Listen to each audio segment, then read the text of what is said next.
From snooker legend to hair mystery, Jimmy White, the whirlwind, once upon a time had one of the smoothest cue actions in snooker history. But is his hair just as smooth, or is it a hair system? Let's find out. So for a bit of context, for the guys watching this in their 20s and 30s, don't worry, I am one of you still.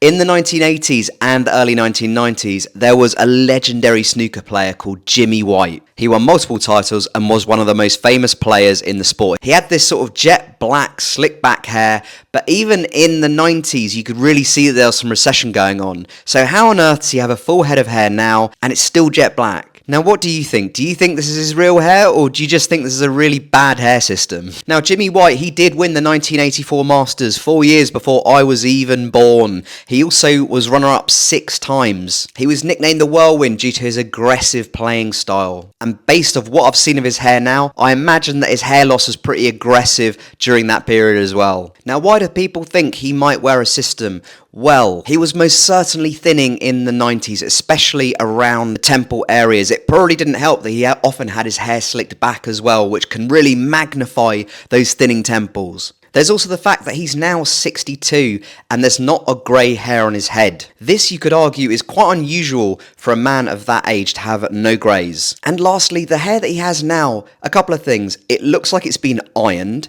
and he never shows his hairline. When you look at pictures and footage from him in the 80s and the 90s, you could see his hairline, you could see that as his actual hair. But now he just has it down in this same sort of, almost like mod hairstyle. In my personal opinion, it really doesn't work for him. In my personal opinion, he can do a lot better with this. What he's actually doing with this is actually making it look really obvious that it's not his real hair. It just seems so lifeless, and it's almost like I think he may well even be dyeing the sides of his hair to avoid having those greys and to try and sort of match what he's purchasing on top. It doesn't work. It's actually darker, slightly darker in tone than it was in the 80s and the 90s. So could we be here seeing one of the worst kept secrets in snooker? I think we might just. But look, at the end of the day, even if he is wearing a bad hair system, does it really matter? At the end of the day, the only thing that matters is if he's happy with how it looks. And he must be happy with how it looks because he's been going for this look for quite a long time. Now, if I was in his shoes, I'd probably, have more greys in my system.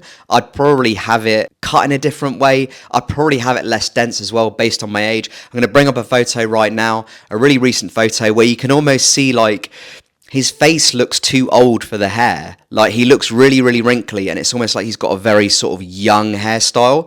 So it just doesn't add up well. The blend just isn't there. But look, everyone does have their personal preference. Like Elton John, for instance, we know that he wears a hair system. I think his hair system in the 90s actually looked really bad. But the hair system he wears now actually looks really good. It blends really well with his size. The density is spot on. He reveals his hairline, and I think it looks great. But what do you guys think? Do you think that Jimmy White, the whirlwind, snooker hero from the 80s and 90s, do you think he's wearing a hair system? Do you agree with me on this, or do you think these are just some sort of crazy genetics that he's got going on here, where he's somehow grown back hair, but it's grown back completely different to what it was before? Or who knows, could it just be a really odd transplant? I just don't know. I'd love to hear your views, and I would encourage you to like and subscribe to my content. You'll get to see more stuff like this, where I can look at celebrity hair deep dives and tutorials, expert opinion, and of course, money-saving advice to get you looking the best you possibly can be. Cheers, guys, and I'll speak to you very soon. Bye for now.